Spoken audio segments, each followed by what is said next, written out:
What's up, guys? Welcome back to another episode of The Dime. I'm Brian Fields, and this week we've got a very special guest, LMC, one of the best storytellers in the game on YouTube. How you doing, LMC? I'm good. I'm good. You can call me Luke, by the way, too. LMC is just short for my initials. Slash, it also stands for Let's Make Creations, but my name is spelled L-U-C. All right. It's a breaking news. Kellen, how are you doing? Doing really well. Really excited to talk to Luke. Really excited to dive into, storytelling, the cannabis industry. And, it's just really refreshing to have a diehard West Coaster back on the show. You know what I mean, Brian? How are you? Yeah, that's fair. That's fair. But I do appreciate Luke's storytelling. And I did see recently we've had a lot of New York documentaries come out. So I think we can get some exposure on what's going on there and maybe some of the history on what's going on. So Luke, for our listeners unfamiliar about you, can you give a background about yourself and hang on to the cannabis space? Yeah, absolutely. I've been involved with cannabis pretty young. I mean, like really 14 on to like 20, kind of like 22, 23. Worked in the traditional market, the medical market up here in Seattle, Washington. And then, I happened to kind of lose everything in a certain way and had kind of rebuild. And I was looking for a job, ended up getting an I-502, a job with an I-502 brand, and started working in that company. And I just started to see a lot of the Washington state markets, like no one really knows about it. Really, we're kind of tucked up here in the corner. It's funny, it's kind of similar regulations in New York, but it's a really, really tough market, especially for brand. I mean, like the retailers run everything. And so I don't know, I was very frustrated, honestly. And I think I took a lot of that frustration. I wanted to help people as well as myself, right, to learn. And so I started just making these kind of different YouTube videos just to like educate people, and more so myself. And then it kind of led into, I did like 1,000+ videos. I try to do 1,000+ like different new, like just really quick content, like on Zoom, where I like review different news content or immediate, different strategies I saw, just by analyzing different companies. And then that led, into me finally, I think I tried to do 1,000 different videos in the first year of my YouTube. This is right at the beginning of COVID, or the pandemic. Can we say that now? But yeah, I was crazy back then. You had to like kind of not say that. But anyway, I got to like 900 and like something videos. And I then just, I kind of realized I got tunnel vision. It wasn't really working smarter. I should have been working smarter, not harder. And so anyway, I kept kind of trying to just experimenting with different formats. And then I finally put this video out on a whim, kind of a video essay on Burner and the cookies. It's called Burner and the Cookies Cannabis Empire. And then that video ended up blowing up, actually. And it was like, I was like, oh, this is the direction I should go. And so I started then from there, went to Ivan and the Jungle Boys. And then it just kind of progressed from there. And I realized, with YouTube, especially, I watch a lot of different types of news, kind of like politics, a bunch of different, different genres that have kind of quicker formats. And I realized, with cannabis, I think you have to, it can't be, I think that the format that I was meant to do was more, even though I have a lot of ADD, even though I'm terrible with like, sitting down and trying to like, diligently work on something for 6 hours straight, which is now which I try to do now, but still hard. I think that I was meant to kind of more, kind of tell story, be a storyteller, right? Whereas I was kind of doing much more of like a reporting and analyzing. I think that storytelling brings in, the masses. I think it brings in people that aren't even interested in this, like they're not even involved with cannabis at all, but they like the story. And that's what I think it brings in people. And then the people that are in the cannabis industry that are involved, I think they like the analysis that I do at, kind of throughout the storytelling. And so I think it brings in kind of two parties to that. Sorry, a little bit long-winded answer, but I appreciate that. No, I think that's perfect. And I think one of the things that's most intriguing is that cannabis has always been one of those where there's stories that are not really told publicly, and a lot of people don't want to be found. And I think some of the things that I found most fascinating is that you can kind of blend the mixture of getting some of the underground information that maybe isn't so popular for most of the mainstream industry, and then bringing that to the light. So I guess my first question would be, how do you develop that trust and that relationship with the individuals you're portraying? Because a lot of them might not want that publicity. And then do they want to be shown a specific way, or how much autonomy are you given? I mean, yeah, the trust part's a big thing, especially with like a lot of the OGs. These are people that for, I mean, shit, 30, 40 years were like hardcore, you know, like if you were born in the 90s, late 80s, and you were involved in the traditional market, you may like think, I mean, yeah, there's probably different, I've, number of different security measures taken. But I mean, imagine the people born in the 70s, like these are people that are taking extreme caution because they could get, 20, 30, plus years for a plant, which is crazy. So yeah, building that trust is important with the OGs for sure. I think as time goes on and we're kind of thrust into this, digital age where everyone's kind of, realizing even the people that are older, which is, impressive because it's kind of hard to, adapt when you're older, right?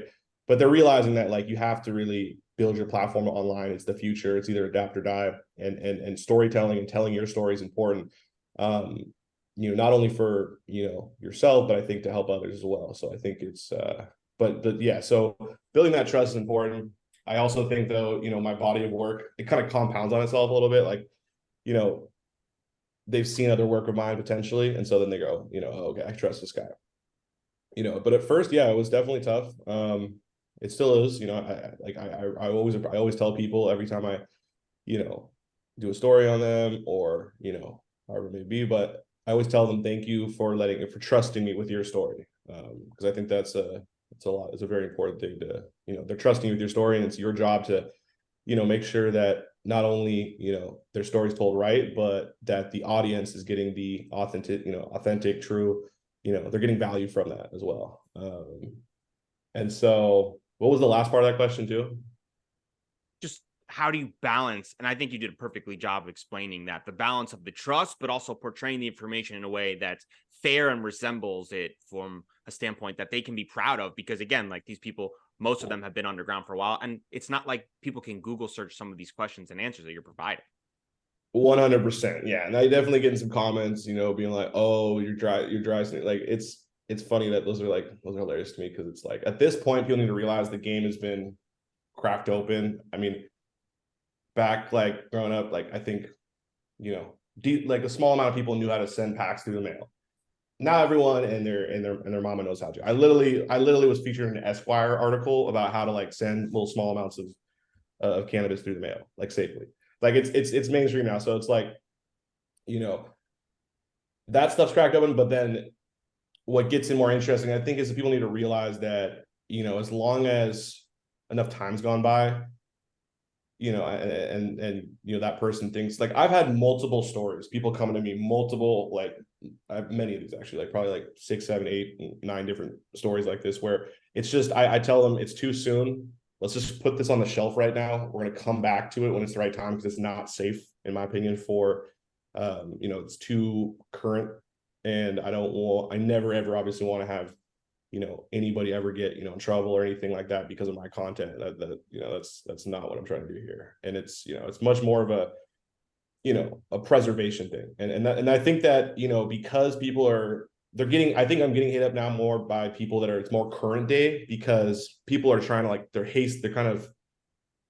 they're realizing the importance of telling their story, and they're and there's some of these people that are understanding this, that they're in the moment, they're still they're kind of living out their story in the sense of that, whatever the traditional market operations are, but they're almost they're a little ahead of themselves, right? Where I'm like, okay, this is this is a little too soon. Like, and there's a couple times I've walked on the tightrope a little bit, for sure.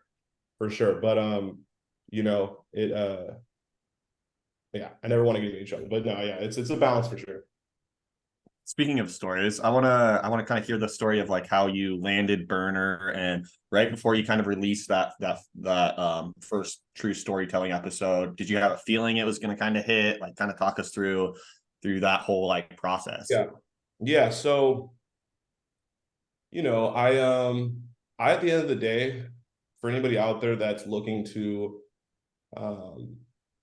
get approval from like someone that's like a major public figure, I remember, I'm sure many people I tried to contact Burn, I tried to contact all these big people, and why would they respond to me? What's the reason for them? They don't have any reason to respond to me. I have no, they've got hundreds, thousands of people hitting them up, right? And so really in that process, right, I mean, I just analyzed, I remember a baseball coach, shout out to what was his name? I can't remember his name, but his baseball coach always used to tell me, he's like, just observe, and like you can learn so much from observation. I know it's a simple kind of obvious thing, but it's true. And I would just observe, analyze, and I certain there's a few of my videos. There's actually a decent amount of my videos in the first year of my high design series where I couldn't get a hold of these people, but that never stopped me. It's never going to stop, but it also means I have to do a lot more extra research to make sure that what I'm saying is true. And I've gotten some stuff wrong for sure, but I've also gotten a lot of stuff right from my observation. But so going back to the burner video, I just, luckily he had a lot of information. He had his own documentaries on there. He actually claimed Empire, his music distribution company, they claimed that video and took all the ad revenue from it. It's kind of bullshit because I thought it was fair use, but no worries. I don't really care at all about that. It was one of the most important things that happened to me in terms of this career that I'm in. But yeah, I just told the story. If you watch it, there's a lot of errors in it. I stumble. It's pretty sloppy. It took me a decent amount of time, but I think I realized with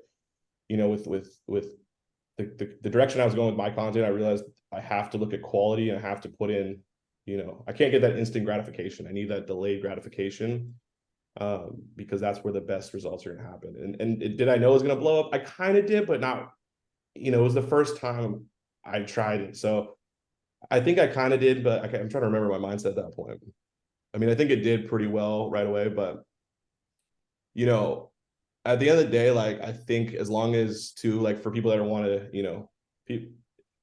I try to, I don't want to go too far into this, but with Burner, it's funny, I tried to get a hold of him for a while. It was kind of a goal of mine because, I looked up to him. I listened to his music in high school, all that. And, I didn't really, I think if I had positive intentions, I think he might have, I kind of was like, oh, why didn't he give me come on, that'd be kind of dope. Give me the retweet on this video. I kind of hyped him up a little bit on that video. But, I realized though, he didn't give me that until later on. The way that we actually first started talking, with each other was him dissing me on Twitter. But, now we're acquaintances, not homies or anything, but we're acquaintances. Yeah, I think with media though, it's just the best networking skill, the best networking tactic in my opinion has been just creating content about people that you look up to and that you like what their business acumen has been. I've been hit up by if you can't get a hold of them, do that, and I guarantee you there's a great chance you're going to be able to eventually be able to conversate with them. Sorry, I know I'm kind of all over the place, but no, you're right there. And I think the important thing that you said that I want to harp on is that this wasn't the first video that you did, right? You said you did about 1,000 videos, and those repetitions is what put you in a chance to even have the opportunity for one of your videos to absolutely pop, because you had to have failed a million different ways. And sure, putting his name in that and the information is really well done, but I think it's the continued growth that you've shown, which I kind of adhered to that trust that you built with the audience and with the others that understood what you're doing. But one of the areas I do want to highlight is that some of your stories you're telling though are a little more challenging, like talking about the glass house one, right? Which was very eye-opening for me, because sure, we all recognize how massive their facility is, but with what's happening opening up that perspective is a bolder way to a big powerhouse, exactly like you laid out. So were there any opportunities, if you can speak about that, where people spoke out and said, hey, we really don't want you to do this? And if so, how does that back and forth work?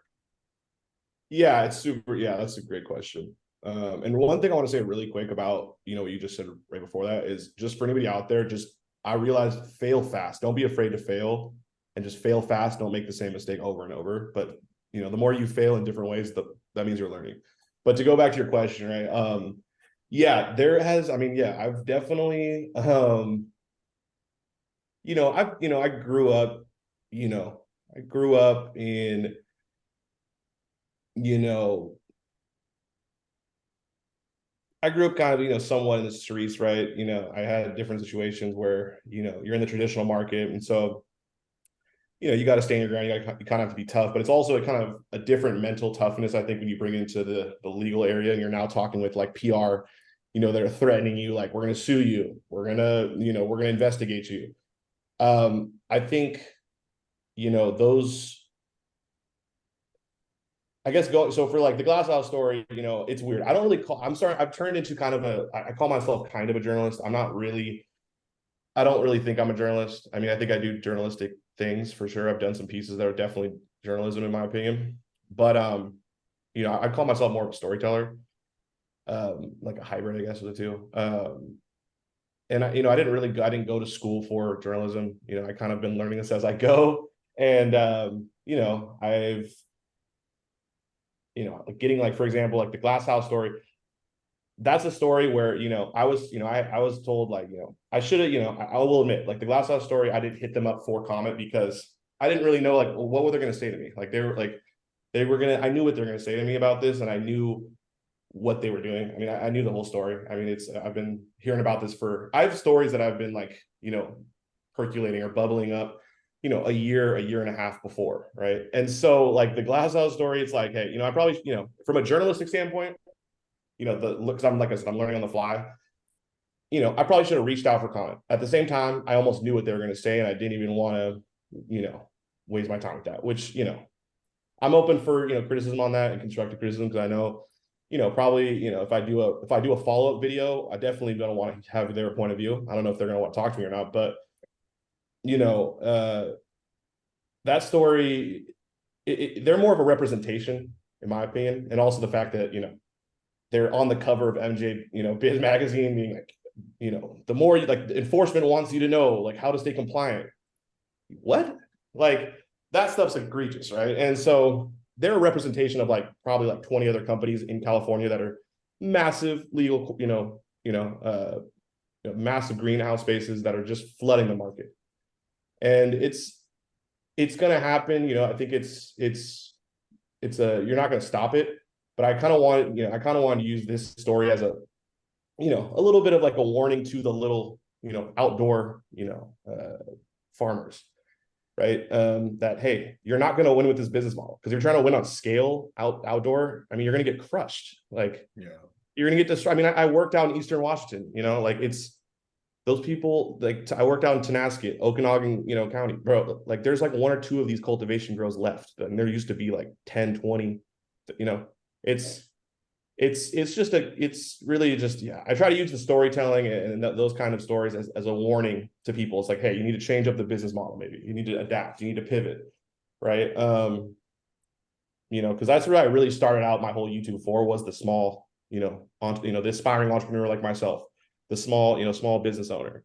The little guy, like, the little guy is really like, they're going to 90% of these people are going to get crushed, but that 10% that is really educated, that, threads the needle, finds the cracks in the system, and grows, from those cracks and potentially into something amazing,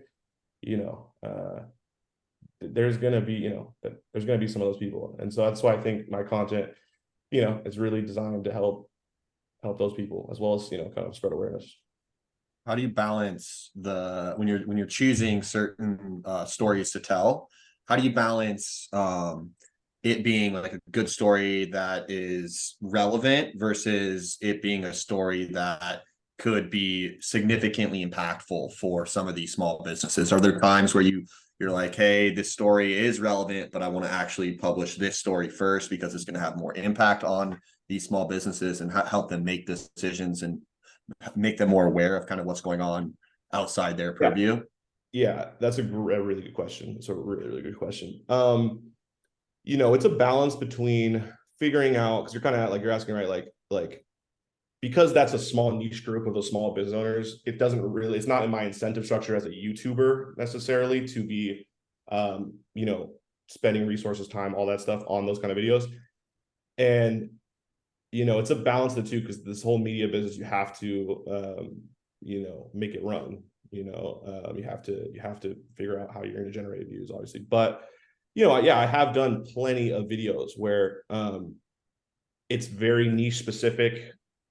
I mean, I did a video, for example, this is right before New York legalization, and I did a whole breakdown on how the game is kind of rigged in New York. And it's like a really like very, very hardcore, like analytical, it's taking a lot of experience from, what I saw in Seattle and Washington, because there's very similar regulatory systems there. And it's actually, most regulatory systems are like Colorado or Cali, but Washington and New York are the same. Anyway, I did that kind of video, and it's really weird actually. It got taken down like a week before this past 420.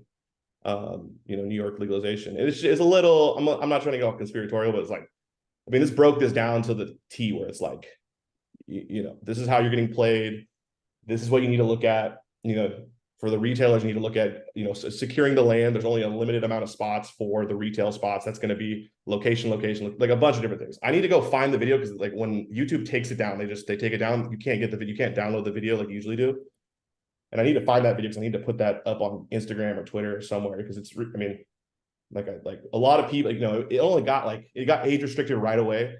I got like 4,000 views on it, but there's a lot of people in the comments being like, hey, thank you. This was, this is very informative. And I've done other videos kind of like that are more like that. But at the same time, I think that if you can balance the storytelling with those kind of elements of helping the small business, that's the best of both worlds. Now, it's important for the audience to know how to find those things. There's a lot of stuff that I like. I'm a big fan of hip hop, rap. There's a lot of subliminal stuff. There's a lot of stuff threaded in that some people may catch, some people don't. But there is always, like I said, I think in my opinion, there's always different things that a small cannabis business owner can learn in my videos. Because I'm an aspiring one myself, and that's my mindset as well. I do it like from the mindset of a cannabis, aspiring cannabis business owner, as well as a consumer, and a citizen, I guess, as well. I think the part that always surprises me is your videos get massive views, and a lot of these cannabis companies are looking for ways to advertise and connect with consumers. And I think sometimes they're not putting the piece of the puzzle together and recognizing that, like, working with someone like yourself who can attract various eyeballs from that brand stability or credibility standpoint is helpful for national exposure. So have any of these bigger public companies, let's say one that's seen some of the views you've done, reached out and say, hey, Luke, we're interested in having you help us tell our story, and we want to bring you in from a marketing stance on how to articulate that to consumers? Funny enough, not really, actually, as many, like, not like, you're absolutely right with in terms of like, not, I think my videos and the storytelling, I think it's one of the best possible marketing strategies you could possibly use for expansion into other states, getting your name out there. But like, I mean, I have a whole criteria, and maybe it's just because like people watch my content and they're like, oh, I mean, so sorry, let me get back to, I guess, what I'm trying to say. So the criteria, I guess, when people I work with is, one, I'm not going to work with any big business, like big like MSO, honestly, in the sense of and I'm not trying to hate on the MSOs. It's just they have such an upper hand right now. I would rather help the small business. So my criteria really is like, you've got a great story, you're not a big MSO, you're small business, mom and pop, to a certain degree, and it's the right time. There's some companies I've documentaries that are on the shelf that aren't ready yet, because I realize this is not as, I want this story to fully play out, and I want this, video to be as effective as possible in getting the name out on the company. So, like I said, I think this is really like a really underlooked set, like marketing tactics / getting your name out there, because storytelling, it allows for people to, first of all, understand who this company is, who's behind this company. It allows people to see themselves in those people that are in the company. That's a big thing. it allows people to see, you know, the key to, I realize with the storytelling is to showcase someone's hardships and how they overcome them. And really, like, just to kind of simplify it a little bit, right?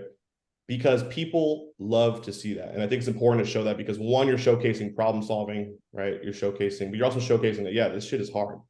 And that, you know, and I think people can relate with that. And you know, I mean, I've gotten definitely like a few videos where people hit me up and they're like, dude, I was like crying at the end of that video, which that's kind of what we aim to do here. You know, it's not always the case. You know, it depends also to, you know, I guess what's your personal connection to it. Because I think there's a lot of people that have like nostalgic sentiment that, you know, they see themselves in it, right? That's when you really hit the sweet spot, is when, you know, like I saw this Jungle Boys 3-minute video that they put out like 4 years ago, 5 years ago or whatever.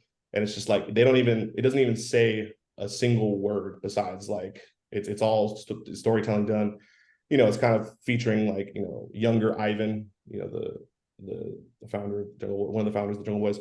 And it's like, I remember watching it back in 2018 when it came out, right? And I remember just by the end of the video, like crying, like literally crying. And I'm, you know, I wasn't even really a grower, but from the growing to the distribution, you know, all that stuff and all those hardships, it you know, it hits home. And so, and that's, by the way, whoever, I gotta hit I can see what company did that 3-minute video, but it's some of the best storytelling I've ever seen. They don't say a single word. But yeah, I guess going back though, like I said, it's a very undervalued strategy asset, in my opinion, for for you to tell your story. Because this, you know, people need to understand who you are. That's why, you know, and I, from a media standpoint, I study the hip hop kind of landscape of, you know, media. And I've realized that there is, to build out a healthy, strong, vibrant media ecosystem, we need to have an infrastructure, a baseline, a foundation of knowledge for the general public, so that we can have more and more nuanced conversations. You know, for example, like, how do you know, like, you're watching a video and someone's talking about, or you're watching a Snoop Dogg interview, right? And he's talking about, Tupac interacting with Nas. Now, the audience doesn't understand, they wouldn't understand that story that he's telling in that manner unless, you know, they knew Nas and Tupac, which they obviously did. So there needs to be a lot of storytelling for these individuals, these people, these companies, so that as time goes on, the general public and the audience for this niche can understand these really nuanced, complex situations, right? And we can have commentators and different new types of media personalities that can have new types of formats that make sense to the general public. Does that make sense? I'm kind of... Yeah, I think that's perfectly said. And I think storytelling, it kind of encapsulates when you make people feel something, they connect with them. And I think that's the ability for storytelling to be so powerful, is that it's the oldest way, right? We as humans communicate with each other is via storytelling. And that feeling that you elicit in some of your documentaries, I think you humanize the individuals and you demonstrate the challenge that they overcome. And you also give them a personality. For some of these people that are fans of the cannabis industry, they aspire to Ivan of Jungle Boys or Burner, and they've never really felt that close. And I think you do a good job of communicating those values and bringing them to life on the screen. Yeah, 100. Yeah, the humanization aspect is a key component to that, for sure. You know, the thing about big corporations is, like, we think, I mean, they're considered by the government as people, right? I mean, that's the funnest part about it. But Pretty cool. they're not people, though. Yeah, they're pretty cool. They're not people. And like, you know, and like, we're in this era now that everything is on camera now. We're in this digital era, and people want to get to know the person. That's why, I mean, look at Elon Musk, right? He showed a lot of, you know, whether you hate him or, you know, love him. We know the kind of personality he has, right? And there's going to be people that are going to not like that personality. There's people that are going to love that personality. But the point is, we know his personality. And, you know, it's become a marketing tactic, literally. Like, you know, it can be a little bit volatile, and so, you know, at times, because it's you're kind of a little bit cult of personality, you know, a little top down, that can be, you know, a little detrimental potentially long term. But yeah, the humanization aspect is really key. And that's also another component with a lot of these MSOs is and I think a lot of them have personalities, but I think because they come from the corporate world in other industries, that it's hard for them. They're told, you don't, they're media trained. They don't really, you don't want to showcase your really real personality. I mean, I'll say like that's the full case, but they're really, they're stuck in a narrow box. And I think that can be a little bit, in this new era, actually a disadvantage. When you're humanizing these individuals, right? I mean, we're talking cannabis, right, which has a stigma, and the type of person that typically has been in the cannabis industry in the traditional market for a long time really enjoys consuming cannabis, right? And consuming cannabis on video and then publishing it on the internet tends to not be the most liked video by YouTube and all these other entities, right? They tend to limit that. So like, have you found like that, is there like a really like a Goldilocks zone where you're like humanizing these individuals, but you're also like selectively only incorporating certain amount of like cannabis use and those kind of things? Because talk us through like that balance, because I think that that's also where you see this huge disconnect with a lot of the culture and these MSOs, because like you just said, the executives at these MSOs are like taught that that's a PR nightmare. You don't want to do this. You don't want to act that way. You can't show this face in public because it could kill our stock price. So like that sounds like such an interesting like Goldilocks balance that the game you have to play at least. It does, yeah. I mean, I mean, yeah, exactly. For those CEOs, I mean, it's tough because they're told everything to do. Sorry, remind me the very beginning of the first question. Sorry, the very beginning. So no, I know what you're saying now. So I remember now.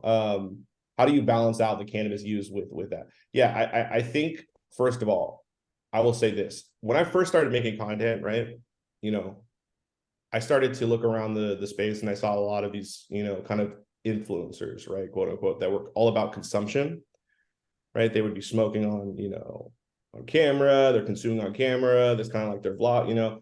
And I'm not gonna lie, maybe it was a little bit of my envy or jealousy, and or I also kind of was like, why do people watch this? This is like, this is just people smoking on camera. Um, and I think it was a little bit, a number of different things, but self, analyzing myself, I kind of realized like that's, it's I shouldn't judge that. And I honestly like I get it now, because I was talking to somebody about this. I think it was this woman named Ariana who used to work for the WeTube. But the thing about like the people that are doing like consumption based content, while yeah, you're right. You think YouTube really likes to see a bunch of influencers consuming on like that's their number, that's like what their content is. No, it doesn't really help the progression of how YouTube and other corporations see cannabis. I'm not gonna lie, it does not really help. But at the same time, for the viewer, right? Ariana, I remember saying, she's like, the thing about a lot of these people that are online smoking weed is that there's millions of people around the world that don't have anybody else to smoke with. They don't have anybody to consume with, and so they consume with this person they're following. And it's like, oh, okay, that and it makes sense. And it's also, it's just part of the media ecosystem for sure. Now that's for kind of more that, and shout out to all those people. I think we're also moving into an era though, more of like education now. It was less about just like viral smoke on camera. It's more like, it's still a little bit of that for sure, but I think we're moving into like the edutainment, which I think I'm part of that kind of new era coming in, where it's educational, but it's also entertainment to a certain degree as well, storytelling. Now going back, I guess, to the balance of the Goldilocks balance. I mean, you don't have to be smoking like it's really just storytelling and showcasing that you have that authenticity, you have that history in cannabis. You've really and that's another, like, that's kind of the criteria points, is like, I try not to like, there needs to be a story there, and there needs to be a background of, your love for this plant. Because at the end of the day, if you don't have that, what story am I going to tell? Like, like, I think that there's, I'm definitely looking into moving into more like doing kind of the storytelling documentarian slash, video essay format in other industries as well. Because I think there's a lot of value in it. But, I think, yeah, sorry, a little. What video did you think should be more popular but isn't? Should be more pod. Dang, you guys are you guys let me look at my phone because I gotta there's a few I got a bone to pick I with. love that There's answer. one that I love like that answer. there's like there's a few that I'm like I was so sure I was like this is gonna do well. And that's what people need to realize too is like you are in the bubble. Don't think that everyone around the world like thinks like you are and are interested in what you are. Like I was, some mentor, shout out to Fletcher from Archive and a couple other people I've talked to about this. But, if you think about it, there's really like in like maybe North America, people like, us three that are like really into the cannabis industry. Like we are, not only working in it, but like enthusiasts, like we are really into it. There's probably less than like 50,000 people in the United States that are like us, if that. Right now, there's the that are like really like we're weed, political nerds, business nerds, all those things, right? There's not that many of us, and so you got to realize, okay, and that's what I did. I kind of started to realize over time. That's why you have to bring in the storytelling element to make the other other portion come in. But going back to your question, let me look up. So I'm just gonna see real quick and the videos. I mean, man, there's a few that really pissed me off that they didn't go. Was there any like as an artist, I've heard like certain artists are like, oh, I love this song, but it just didn't hit. Were there like, is that also like certain Yeah, videos you have? I'm looking at right. Yeah. It's the title or the thumbnail. Yeah, the craft farmer documentary. Okay, that's one that's a huge one. That was an hour long. Why? Probably the most produced. Yeah. Why did you love it that you don't think like it landed? It didn't land because it got age restricted right off the bat. And then once for anybody that knows YouTube, like once they age restrict it, it's an automatic like it's an unofficial just killer of your video. It's got 46,000 views, but that video, in my opinion, it should have some more. I think because that video, shout out to Lance from Craft Farmer. That video, he's just a natural storyteller, and I think I worked with one of his video people at the time. Shout out to Ian, by the way. We shot it together. That one, that one was amazing. His story it's insane, and I was really, and it was that took me 6-7 months, right? 7, 8, took me a while to do that documentary. I was working on other stuff. I wasn't like consistently working on it like 6 months straight, but it took me a while, and I was really, really proud of that work. That was definitely one for sure. By the way, that's a really good question you guys are asking. What else is there? I kind of wish I did one. It's Rap Smartest Entrepreneur. It's like an analysis of Nipsey Hussle's story and how he was, pretty amazing, independent entrepreneur, business mind that had, I've been following Nipsey forever, his music, but I also followed his business acumen. And, I think it's just because my channel is not music oriented. It's not like, hip hop business oriented necessarily. So it didn't do well. Plus, I think it might have gotten age restricted. That's definitely one. How bribery in the cannabis industry works. 1 year ago, it's got 9,000 views. That's definitely one. I wish had some more views for sure. That I'm a little frustrated on. The archive genetics one. These are ones that just got age restricted too, right? Definitely that's a little frustrating. That one should have more, in my opinion. A lot of time it is timing, right? And I think you encapsulated that perfectly, that sometimes it's just about the timing. And for Kellen and I, we feel the same way. It's like sometimes we have conversations with individuals and we think they're spot on for what we think would be beneficial for our audience, and it just takes a hard right, and you wonder, timing, what it could be. And I think that's part of the game we play, of just like continuing to put things out there. And as I think pseudo content creator, as we similar ours, we sometimes feel exactly like that, and always wonder, and like the guys like what could happen. So expanding on that, has there been a time where you were doing some research, like you were saying, like 8 or 9 months, you're working on something and you were like following a strain or a person, and you actually saw the rise when they were underground to a point where you knew in your mind, like, this guy's going to blow up, or this strain is going to be everywhere? Yeah. Okay. So this one that's another great question. You guys love this. Okay. This one's interesting. So David from Preferred Gardens, shout out to Preferred Gardens, right? I don't know if you guys have ever heard of that. I heard. Yeah. So I think like he was just at that perfect timing. Well, so the High Design series I started. So it went Burner, I Have Jungle Boys, and then it went David Preferred Gardens, right? And this was really the first person that come to me and contacted me, and I just started talking with him, right? And so the Burner one, I never got to talk to Burner. I got to actually interview Ivan because he reached out when I put out a trailer. So I got to interview him and get the story, the detailed story on that. And then the second kind of time I got to actually started to actually talk to the person was in the third ever episode of High Design was with David and Prefer Gardens. And I think, I mean, it's great. I mean, he's in now multiple different states. He was, he's crushing it everywhere. He is, if you guys haven't seen that video, go check it out. But like I said, I talked to him when he hit me up. I had a lot of people because the Jungle Boys had posted me on Instagram. I was starting to get hit up by a lot of people. And I had a great conversation with Dave, and I realized, like, man, this guy is actually like an amazing person just in general. There's a lot of scumbags, to be honest, in this industry. There's a lot of like really fucking shitty people, as you guys know. And he's the exact opposite of that. He is one of the very few people in this industry, very few, that I don't know a single person that could talk shit, that has a problem with him. Like, I mean, everyone in this industry has someone that doesn't like, for this or stupid reasons, right? Or maybe real reasons, right?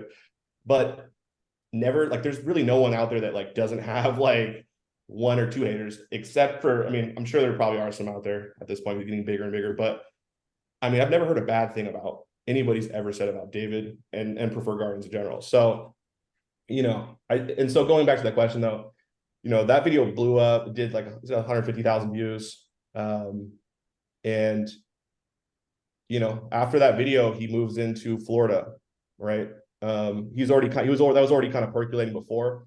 But I think what my video did is I think it helped, throw a little gasoline on the fire that was already there. I mean, he did all the he had all the tools and he was already there. I just kind of helped shine a little bit of a light on it. And really not to, like, I don't want to take any credit whatsoever from him because he was always going to blow up and always do well. I think it was just maybe timing with it as well. And then, I'm just so glad I decided to work with him on that third episode because he's a great dude. He's a great dude that does great business, that grows great weed, and that's a really, really, really, really rare thing. I mean, it's super rare. Have you ever went to go like create one of these documentaries on someone and like had an opinion on who they were going in, and then afterwards your opinion was like completely changed? You're like, this person is nothing like I thought the media kind of had portrayed him, and this mystique that had been around them? Yeah. Or is it because you do such detailed research that hasn't been a moment for you? No, I'm sure there has. I'm trying to think, like, I'm like through.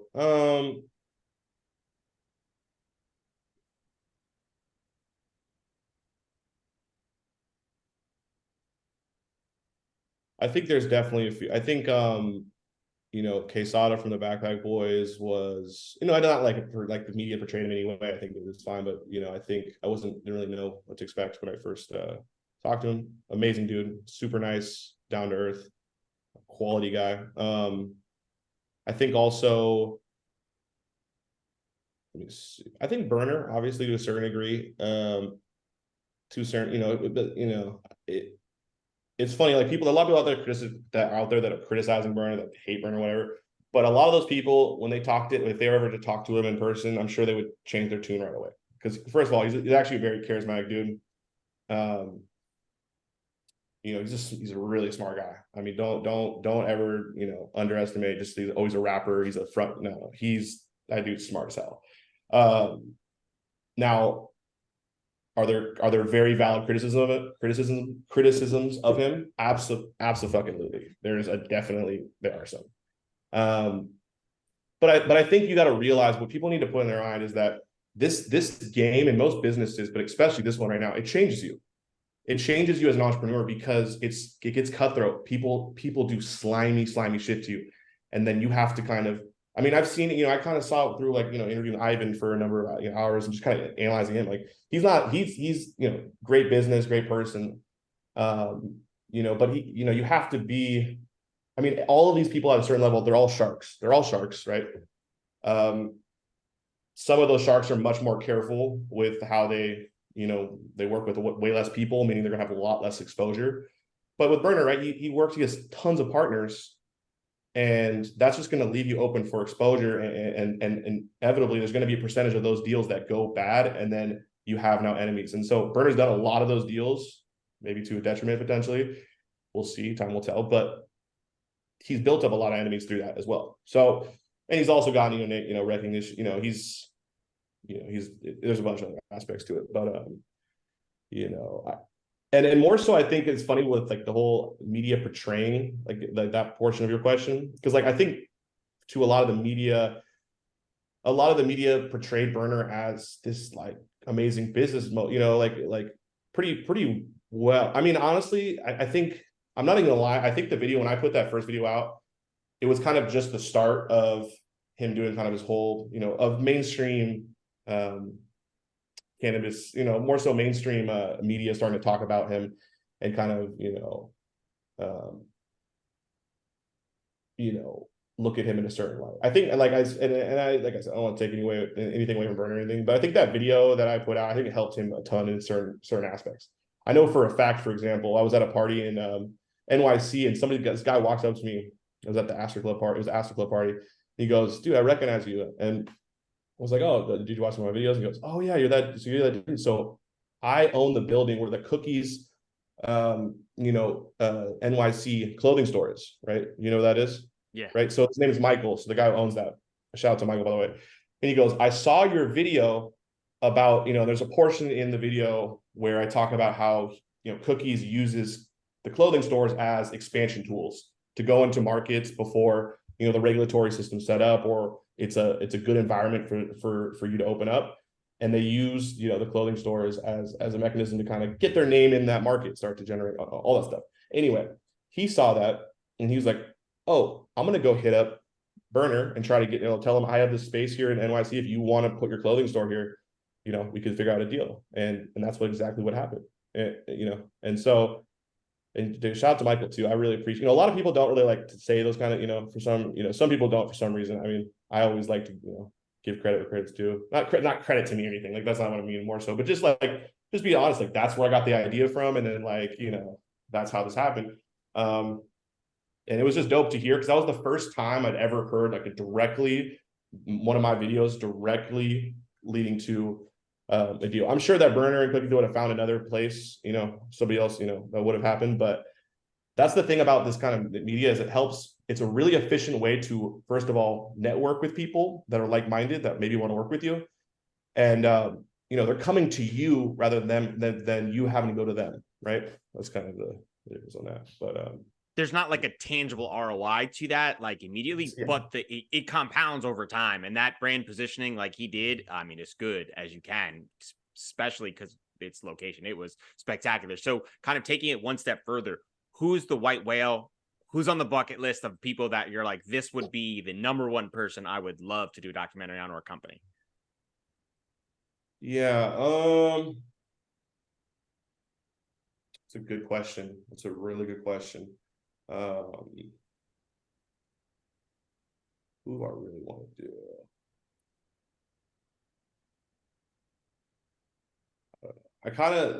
The thing is, dude, is I want to. I think that there's a lot like those bucket lists, those the stories I really want. I think I've done a lot of the ones that I really wanted to do, like right off the bat. I think there's definitely some people right now I could think off the top of my head that would be awesome to do, work with. Who? I'm trying to like, well, there's different, they're like, I've done the ones that I know I've wanted to do no matter what, like I just do it, right? Like, for the most part. Now like a lot of the bucket list items, they're not gonna be fully apparent to me until I do it, right? That's the thing. Like, I just put out recently this like White Boy Kev interview with him, and talking about the New York haze and that era. And people love that interview. I love that interview too. And I didn't even realize it until I watched it again. And it was, shout out to my editor Sawyer. So I think I've done a lot of the I mean, there's definitely people that are kind of in that upper echelon of kind of cultural, cannabis entrepreneurs that I just can't. There's a couple of people I'm trying to think right now. So off the top of my head, there's definitely are. I would be interested to talk to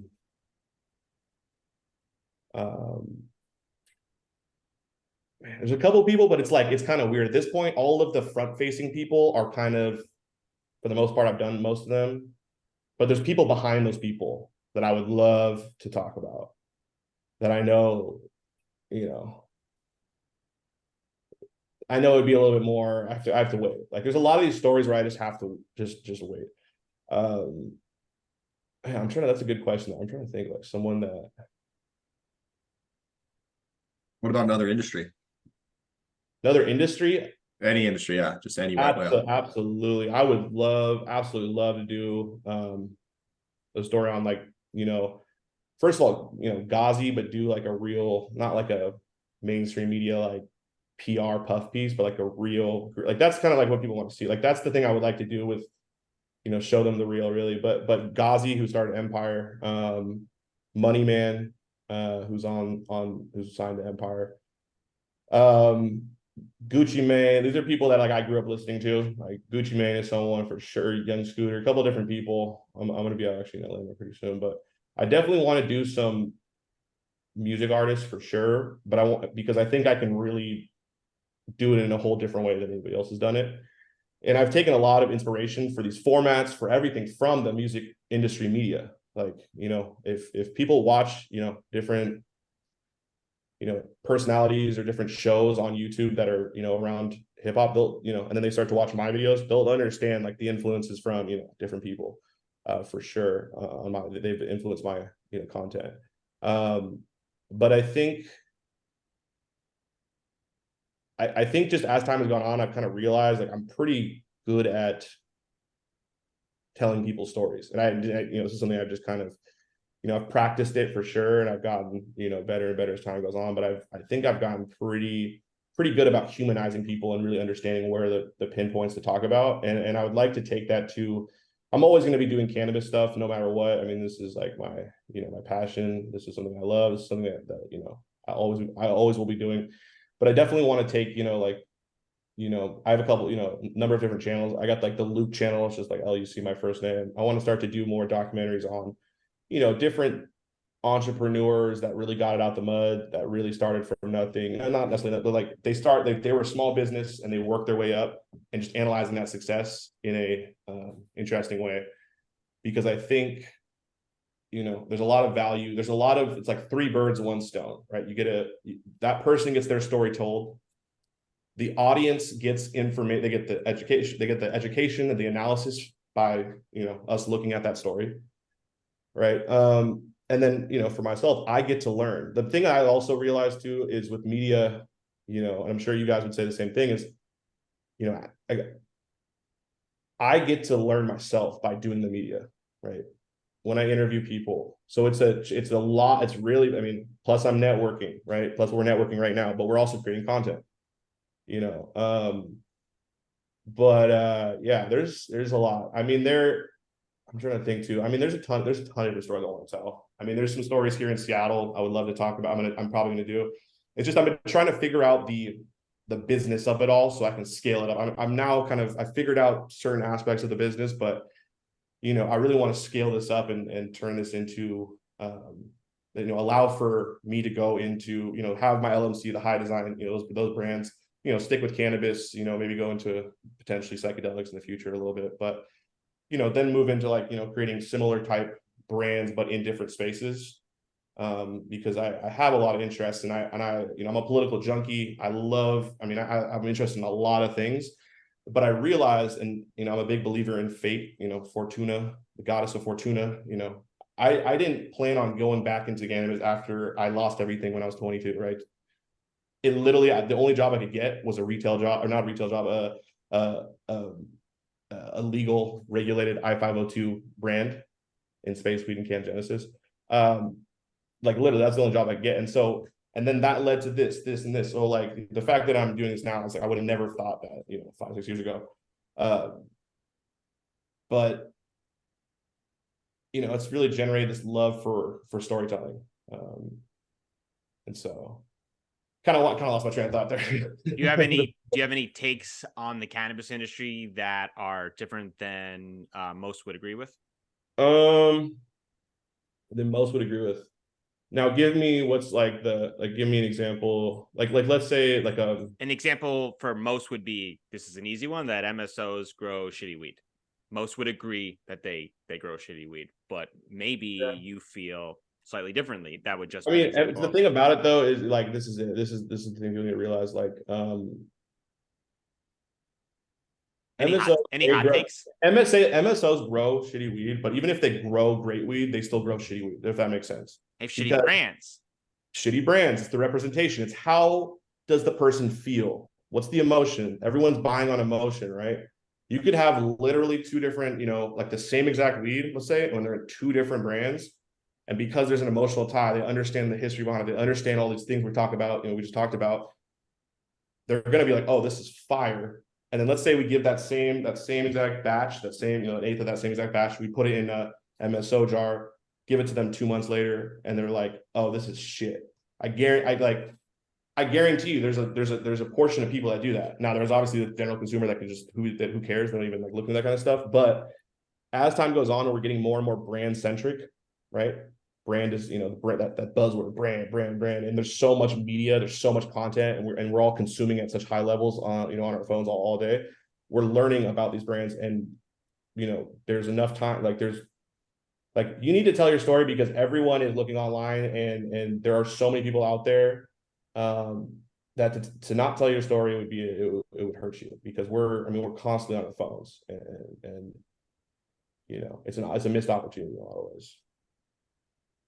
I was thinking about this the other day, right? And like, I think one of the biggest issues with the cannabis industry is the fact that you had a bunch of big public companies come in and just try to build the factory for a brand, right? And if you look at like any other major brand, right? Let's just take Coca-Cola, for example, right? Like Coca-Cola started in a garage 100 years ago, and it took Coca-Cola 100 years to get to what they are now. And like you hear these CEOs of these publicly traded companies that are like, I want to be the Coca-Cola, where they're like, all right, well, you should literally follow Coca-Cola's business model, which means that for the first 30 years, you should probably be making it in a garage, right? So it's crazy that you see this massive disconnect in the industry. That's such a good point you made, and that was such a great parallelism there, because you're absolutely right. That's exactly right, and that's where that's why there has been so much grinding and conflict between the two, like the corporate, the culture, right? And there's going to continue to be a lot increasingly so, because there's going to be people going out of business, right, from the culture side. But you're absolutely right. It's so weird. There's a culture that's been underground, right, for what, 90 years, 80 years, roughly, and even, and that's been developing, it's been growing, it's rich. I literally grew up in the Seattle cannabis culture. Like I was a baby of it pretty much. Like literally, I was spoiled with this shit, right? Like, I got a medical card, walk into markets, you can get anything you want. I got, growers all over the place that are, like I literally have growers that I used to buy from that, I would work with, that like saw me grow up from 15 on to to now. And they I meet their whole family, and it's crazy. And there's people like that on the West Coast, but people like that all over the country for sure. But that is there's generations of growers, of people that have really invested time in this plant. And for the government to now come in and say, okay, these people, you're not gonna be able to participate because you're not going to be able to adapt. This is the whole thing, is that the trappers, the traditional market folks, is another reason why I started my YouTube channel. You have to adapt now, because what's going to happen is they're going to view you as, you have to learn how to do business on quote unquote not to say their terms, but the legal corporate, their terms. Like you have to understand how they're doing it to be able to play, because that's the future of this, right? But at the same time, having a bunch of people that never cared about this plant in the first place, never took risks, never really, they just go cha-ching, right? That right there is very short-sighted. It's also stupid, because if you're trying to actually make real, if you are really indeed your end goal to make money, which is most people, like almost everyone, right? Going about it in a way where it's I'm just going to take it I bulldozed over this industry, and this industry over here, I just bulldozed them over with just business tactics, all this. It's stupid, bro. There's a lot of nuances in this game that I think people don't understand when it comes to the media landscape, the understanding of the culture. There are some though. There's a few of these people that aren't really from cannabis that are sly. They're right now, they're kind of going under the radar. They're smart to do that, honestly, for the time being, kind of learn. But it's like you said though, it's like you've now got these, like, imagine this. What if like there's hundreds of these people, hundreds of different Cokes, right? They're all in their garage. They've been doing it for 30, 40, 50 years. Maybe they've done it with their father and their grandpa. And then let's say the government comes in and says, okay, guys, we're going to let this car manufacturing company come in and start, taking over your industry. That's probably not the best example, but somebody else that didn't have that time. And it's like, well, we have all the expertise. We know what to do. We've been building this. It's just, we don't have the capital, and we don't necessarily know how to operate in these new kind of times of Wall Street, of these complex financial markets that are really in a lot of ways overly complicated. A lot of it's just gambling, it's bets on bets, it's derivative, it's stuff that it's a lot of smoke and mirrors too. I mean, So, to be honest, I slightly disagree, and here's why. Brands matter, and I'm in agreement, but in certain states brands don't matter as much, and that's because the way they've positioned these assets of being limited capture states. MSOs are like the infrastructure, in my opinion, in certain states that are extremely limited, and their best future is to come in, or their current future is to come in and to limit the competitors, which everyone can agree with. Is 100%. But those brands are not as valuable in those states today because there's limited opportunities to purchase. But in the future, brands will be the differentiator, and I think the MSOs will go back into the infrastructure like a Target or a CVS. Right. Versus like them trying to quote unquote come out as brand. The only reason I think they come out as a brand now is because they're forced to. And I think they prefer to be more infrastructure based than brand focus based. I'm with you there. I mean, I'm with you there. I mean, that's one of the big things that I talk about and that I despise, honestly, is, these different states that have absolutely rigged the game. I mean, almost every single state has been rigged to a certain degree, right? But there's more so than others. And like you said, I remember the first thing we talked about on Twitter, that's just part of the game, right? You got to play the game. But we're not making the rules. We're not making the rules. And I just personally my whole goal in life, and really like my long-term goal, is to get money out of politics. I know it's, I want to play a small part in that, because that's, in my opinion, I don't get mad at corporate. I get mad at these politicians that are, legally bribed, right? Or sometimes, not. And but you're right. The whole game right now is limit competition, destroy competition, destroy the small business, right? This is what big business has done, other places around the world. I mean, it's like, divide and conquer. Don't let people allow for, big business to dominate by just influencing the politicians, take over the infrastructure, really. And at the end of the day, you're right. I mean, that's what's going to happen in a lot of ways, right? Like, the smart ones, the smart MSOs, they're going to be building their infrastructure, and then they're going to start to incorporate the culture brands that made it.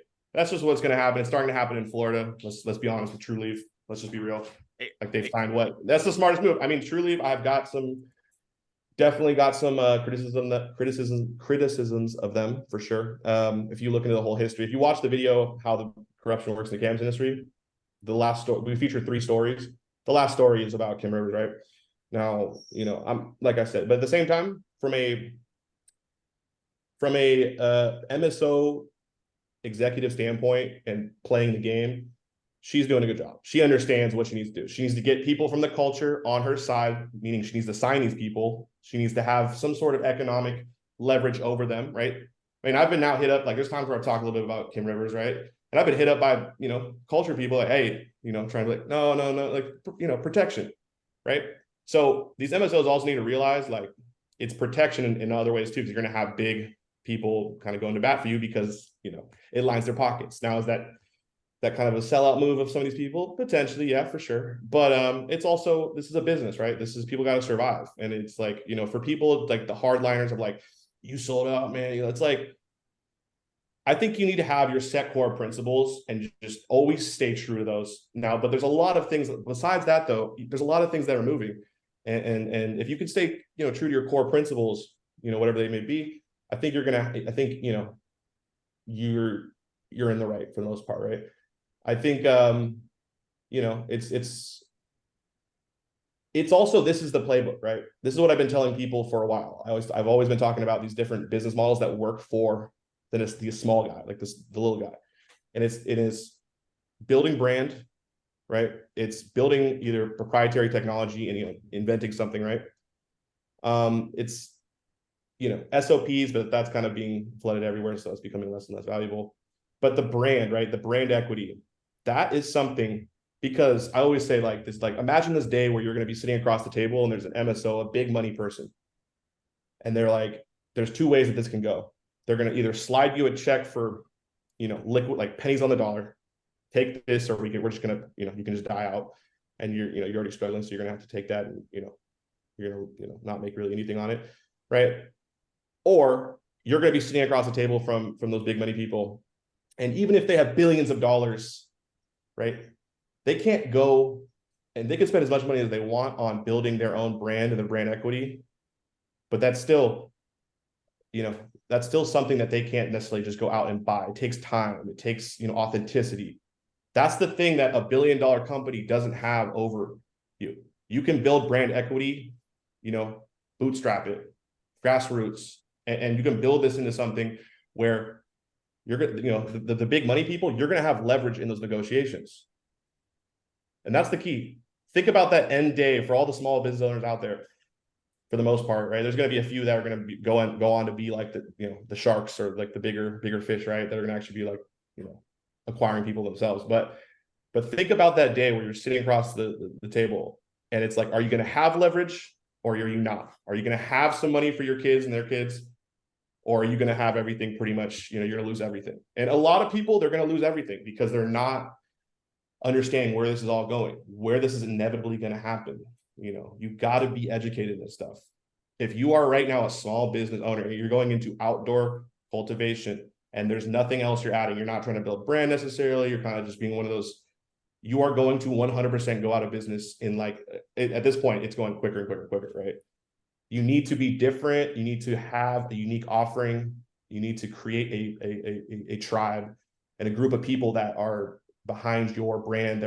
Because brand equity is really brand loyalty.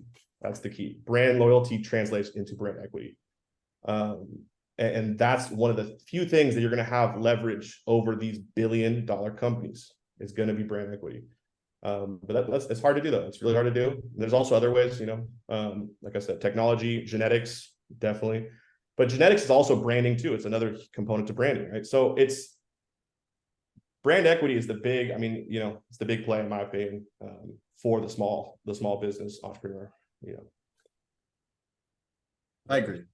And I think that one of the issues that Brian brought up in terms of like MSOs being forced into brands, right? I think that it all stems from like other industries. If you go start a brand, there is a playbook, right? You're like, okay, I call a factory, I have them do my custom recipe, I choose my label, I fight with them about my packaging and where it's going to be stored.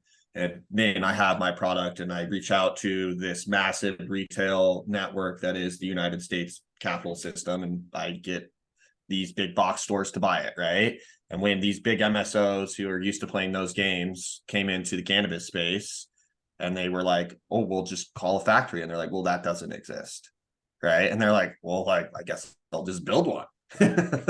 So like, I think that it's like kind of a chicken before the egg kind of situation in terms of like how that whole thing work. And they'll build their infrastructure, and hopefully they are smart enough to be able to have it be flexible so that different brands can come in with different requirements that they need to be met for their products, right? So that consumers end up with a product in that brand's package that is truly representative of what they've spent the last X amount of time cultivating in their garage, right? That's the hope, right? They've taken risks also, right? And this is me by no means defending them. Just saying is that everyone here is fighting to kind of grow and navigate the rules and the complexities. And some people have been forced to do certain things, and others like here. And while at the end of the day, we all know how it'll shake out, is people will rely on what they're best at, and those will rise to the top and then will connect. And unfortunately, we will see a big shakeout over the next 10 years, but those relationships are going to run deep, and eventually they'll kind of marry in together where the brands and the companies will come together as one. And sure, I understand the leverage standpoint, how that all works, but if we're going to be totally honest, the bigger fish on the outside industry, the big CPG companies, the tobacco companies, the alcohol companies, all those boys are coming in town. And it's just a matter of time in pharmaceuticals before they come and disrupt everybody and push even the MSOs to the small pot. 100%. The MSOs are really like medium-sized fish. They're They're salmon. tiny. Yeah. They're tiny. People need to realize like the big money has not even entered the room yet. Like not even close. Like Not publicly, at least. yeah, like up in Canada, you know, there was all like a little bit of that happening, but no, but like the real, and they've been, I mean, I know these are people, these are companies that have invested, they have pride, you know, they've got contracted out different, you know, groups, different individuals to like start doing the groundwork. You think that these big money people haven't put years of infrastructure and groundwork into entering this at the right time? Some of them have, absolutely. And I mean, like, I've been contacted by some of these people. It's kind of creepy. They're like, we can't tell you who we're representing, but like weird shit like that, right? And so, but going back to the point, I guess, is like, yeah, the industry is being made in real time, and that's the thing I always love is like, you know, what we're doing here. There's no one that really came before us doing this. We are the ones writing. You know, we're really the first generation of legal. Like, you know, that's, you know, in this new environment of the digital era, which is also another crazy aspect to it. But yeah, no one's gonna know how this is gonna shake up, and it's you're right. I think as time goes on, progresses, the best in each sector are gonna survive and eventually fuse together. And yeah, the playbook is different here. I mean, it's what kind of consumer agricultural good has been legalized recently that's high, that has a extreme, like a massive you know, supporting culture of it, that is being now legalized in the digital social media era. No, nothing really. There's nothing even close to it necessarily, really. And one that is grown in all the states, because of course we grow oranges in all the states as well.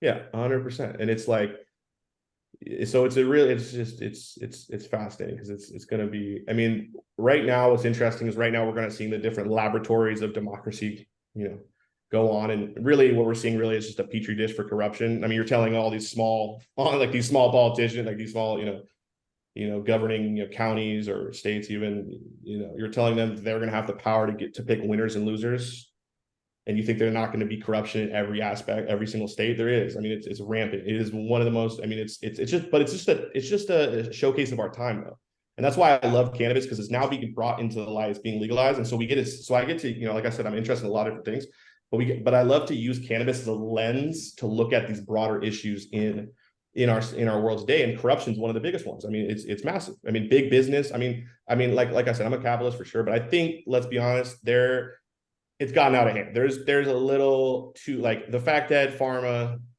the military, you know, the military contractors, and the energy industry, the fact that those three big, you know, like industries, I mean, they run Washington, they run our world. Let's be honest, right? It's you know, ever since Citizens United and then, you know, Buckley, all those different bills. I mean, it's gotten out of hand a bit, but it's just, you know, so.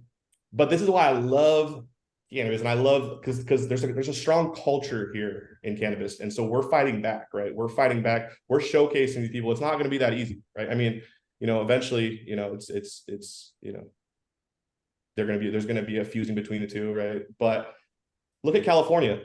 If you're going to be corrupt, if you're going to pick losers and winners, you know, if you're going to do terror, if you're going to try to kill the competition through high taxation, black market's winning, baby. Still to this day, 2-3 times the size of the legal market.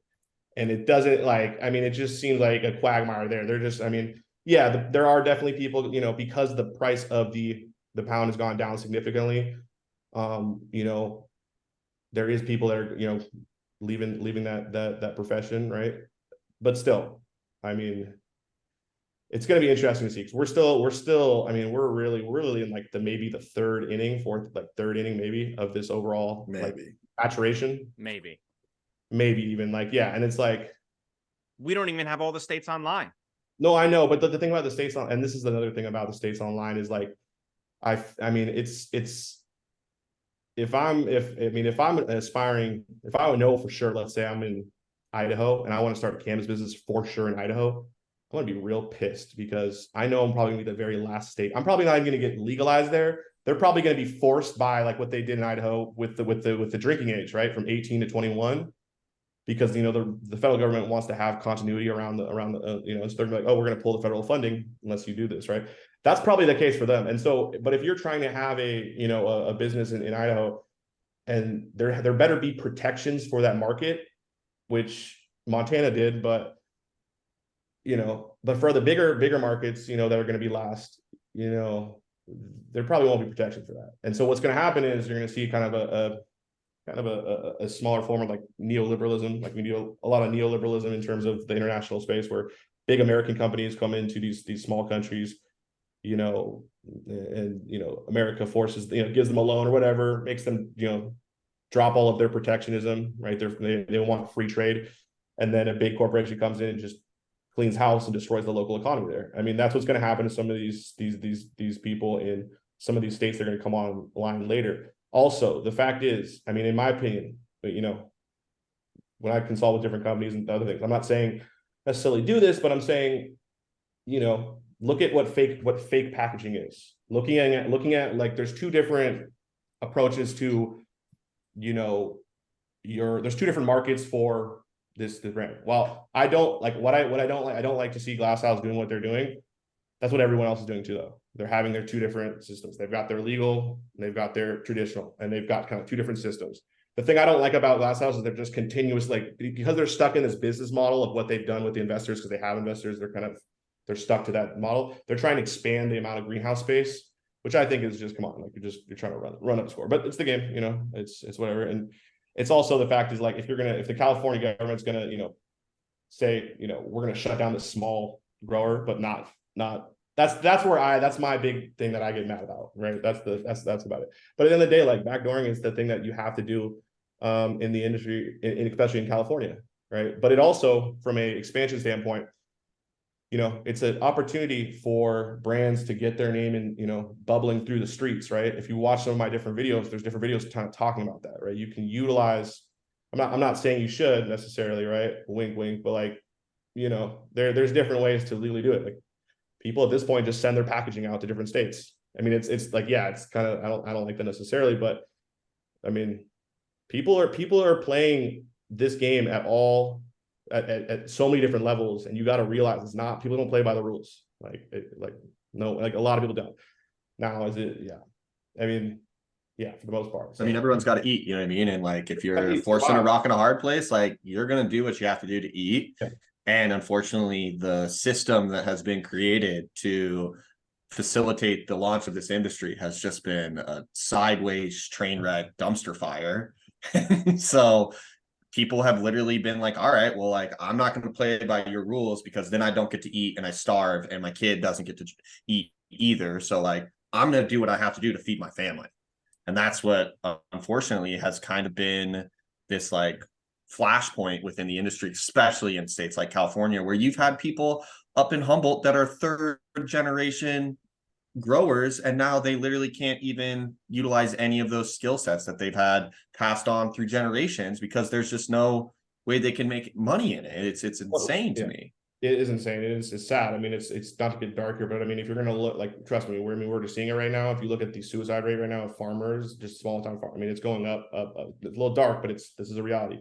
I also think, like, for example, with like with Glass House, maybe it's not in their business model necessarily, but I think, dude, if they're, they've got so much greenhouse space, why not take one of those 1 million square feet greenhouses, split it up, and then hire all those people in Humboldt, like an incubator, then working on all these craft brands, and do a good fair deal with them, and do what we're saying, like, let that big company adopt some of the culture, the expertise, all that.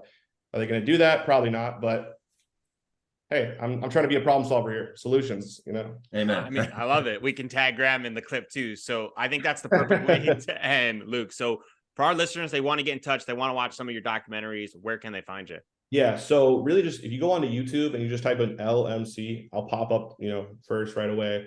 But I do really, advise people to go to the very beginning of my, I had 1,000+ videos. Like I said, I took all of those down for my main channel. I really try to keep now, important stories that I think, hold true and are,